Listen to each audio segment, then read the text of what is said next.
Pemirsa masih bersama kami dalam Habar Banjarmasin. Gesan pian yang hanyar bergabung, berikut Habar Banjarmasin utama hari ini.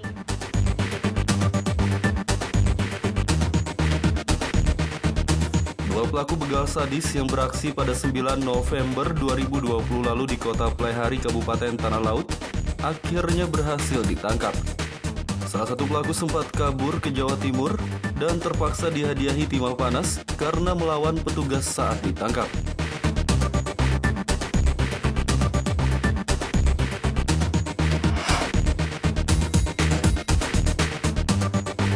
Belasan penyapu jalanan sambangi Balai Kota Banjarmasin pada Rabu siang kemarin memprotes terkait gaji yang tak dibayar selama berbulan-bulan.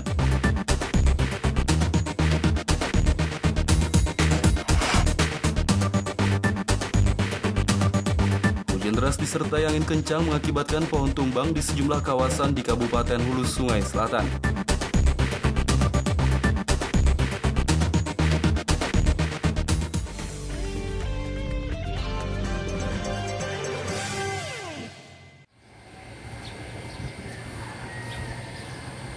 Karena mampu mendisiplinkan protokol kesehatan yang ketat kepada santrinya, Pondok Pesantren dalam pagar kandangan di Kabupaten Hulu Sungai Selatan mendapat penghargaan dari Kementerian Kesehatan Republik Indonesia.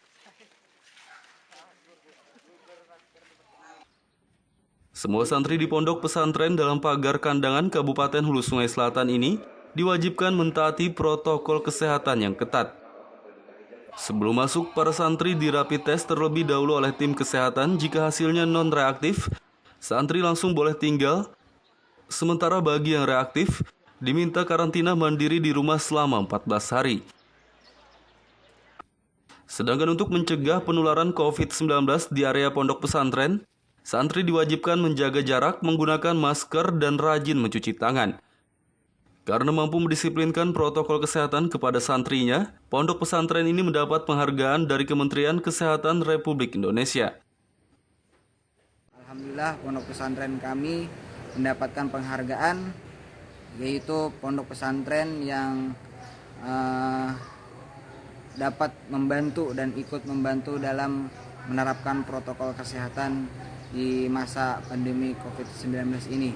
Dan alhamdulillah, pondok pesantren dalam pagar kandangan pondok pesantren satu-satunya yang mendapat penghargaan dari seluruh Indonesia yang mewakili Kalimantan Selatan, khususnya Kabupaten Hulu Sungai Selatan. Protokol kesehatan ketat lainnya diterapkan di pondok pesantren ini, yakni tempat tidur santri harus diberi jarak dan santri tidak boleh meminjamkan peralatan makan seperti piring, sendok, dan gelas. Semua aturan yang ketat di pondok pesantren ini harus dipatuhi semua santri guna mencegah penyebaran COVID-19. Dari Kabupaten Hulu Sungai Selatan, Kalimantan Selatan, Muhammad Lutfi Darlan dan Sofan melaporkan.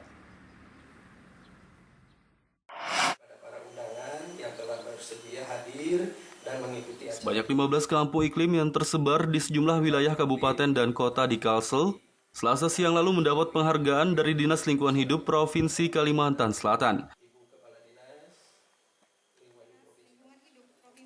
Penyerahan penghargaan untuk 15 kampung iklim berlangsung di kantor Dinas Lingkungan Hidup Provinsi Kalsel di Jalan Bangun Praja, Banjarbaru.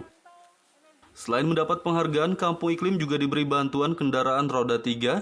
Bahkan salah satunya mendapat penghargaan dari Kementerian Lingkungan Hidup dan Kehutanan Republik Indonesia. Kepala Dinas Lingkungan Hidup Kalimantan Selatan, Hanifah Dwi Nirwana, berharap desa yang telah menerapkan kampung iklim bisa terus bertambah, sehingga pencegahan dampak buruk perubahan iklim akibat emisi gas dan rumah kaca bisa maksimal dilakukan. Yang berperan untuk bisa mendukung dan mendorong untuk pengembangan Proklim itu sendiri. Jadi desa-desa Proklim melakukan aksi mitigasi dan adaptasi terhadap perubahan iklim ini. Kami berharap ini bisa ditularkan lagi, direplikasi lagi di desa-desa yang lain, Proklim-Proklim di desa-desa yang lain, sehingga nanti kita harapkan desa-desa ini akan mandiri secara ekonomi, kemudian juga dia kuat secara ekologi dalam hal ini menghadapi perubahan iklim, dan juga tentunya mantap secara sosial masyarakatnya. sangat komplikasi Pak, artinya saling keterkaitan antara kita menjaga kelestarian lingkungan hidup serta ketahanan pangan untuk program iklim. Kalau sebelumnya Desa Jaro terlihat gersangkah atau seperti apa Pak? Enggak juga Pak, cuma kita menjaga kelestariannya ini untuk agar tetap sumber air itu tetap bertahan dan dapat ketahanan pangan itu selalu terjaga untuk ke depan. Dalam kegiatan ini selain 15 kampung iklim utama, ada sebanyak 36 kampung iklim kategori Madya dan 4 kategori Pratama yang juga diberi penghargaan. Dari Banjarbaru, Kalimantan Selatan, Muhammad Lutfi Darlan dan Ahmad Fauzi melaporkan.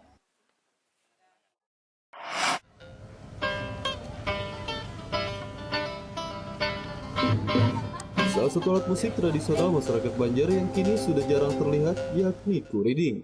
Kuriding pada umumnya terbuat dari pelepah enam atau nira tersebut. Jika dimainkan dengan cara ditarik hingga menghasilkan getar, maka ia akan mengeluarkan bunyi indah dan merdu.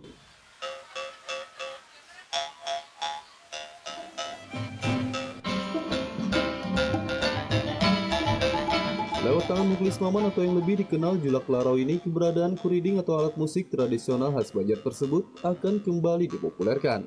Sejak sebulan terakhir ini, seniman Banua tersebut telah membuat ratusan buah kuriding. Dan rencananya kuriding-kuriding yang dibuat Julak Larau tersebut akan dimainkan secara bersamaan oleh sekitar 500 orang pecinta kuriding di Kalimantan Selatan. Dengan berbekal sejumlah pisau pengraut serta obeng kecil ini, setiap harinya Julak Larau tekun membuat satu persatu kuriding. Menurut Julak Larau, kuriding bisa saja dibuat dari berbagai macam jenis pohon ataupun bambu. Namun untuk mempertahankan keaslian serta keindahan dan nyaringnya bunyi kuriding, ia lebih memilih pelepah nau atau nira sebagai bahannya. Untuk sekedar membunyikan kuriding cukup mudah karena hanya ditempel di antara bibir kemudian ditarik-tarik. Namun untuk menghasilkan bunyi indah berirama diperlukan latihan khusus.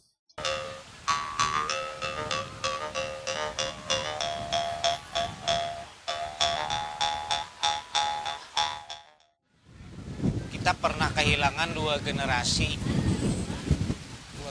untuk kuriding ini, yang kemudian di 2013 aku lawan Peri berupaya untuk mengenalkan kembali ke masyarakat.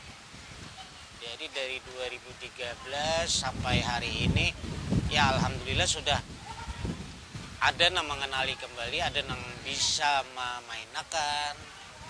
Bahkan memainakannya pun kada hanya seibar memainakan main surangan, tetapi penggabungan dengan alat-alat musik lain digabungkan. Ada juga yang baca puisi sambil ilustrasi bunyinya kuriding yang dimainkan ya. Gitu.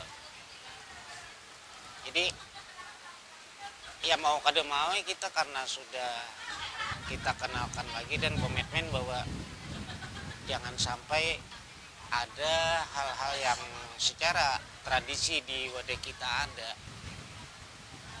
hilang kada berbekas, maksudnya kan ya Allah. Mumpung masih ada nang bisa maulah nang tahu, maka kesempatan itu lah kita gunakan. Nah, dalam upaya melestarikan. Di Taman Budaya Jalan Hasan Basri, Banjarmasin inilah kuriding kerap dimainkan oleh Julak Larau bersama rekan-rekannya.